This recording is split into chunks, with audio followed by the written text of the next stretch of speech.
Samantala, Philippine Coast Guard sa Bicol mahigpit na mga sasakyan pandagat at mga stranded na pasahero dahil sa bagyo, marami pa rin.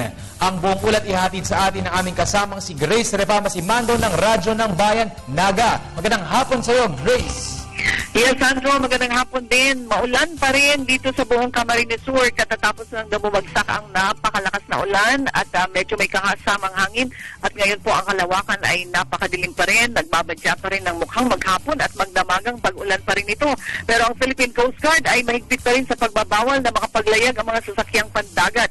Sa kasalukuyan ay tenga pa rin sa mga pantala ng Albay ang mga pasaherong patawid sa Catanduanes at Masbate. Bagamat confirmed ng Office of Civil Defense na wala namang gaanong pinsalang iniwan sila buyo sa Bicol, minomonitor pa rin nila ang mga maliliit na sasakyang pandagat. Hindi talaga pinahihintulutan ang mga bangka at mga mangingisda. Samantala, kung halos 700 estudyante sa Albay ang apektado ng baha, dito naman sa Camarines Sur ay may klase ang lahat ng mga universidad at high school, elementary, kahit medyo baha pa rin sa kanilang mga campuses. Ang University of Nueva Cáceres ay mabilis na binabaha sa maghapong pag-ulan lamang. Ang Ateneo Dinaga University at may ilang mga paaralang elementarya ang nasa mababaring lugar. Sabado at Linggo ay maulan na dito sa buong Camarines Sur, subalit wala namang naiulat na matinding na pinsala ng baha. Radyo ng Bayan, Naga, Grace Repama Simando para sa Telebisyon ng Bayan.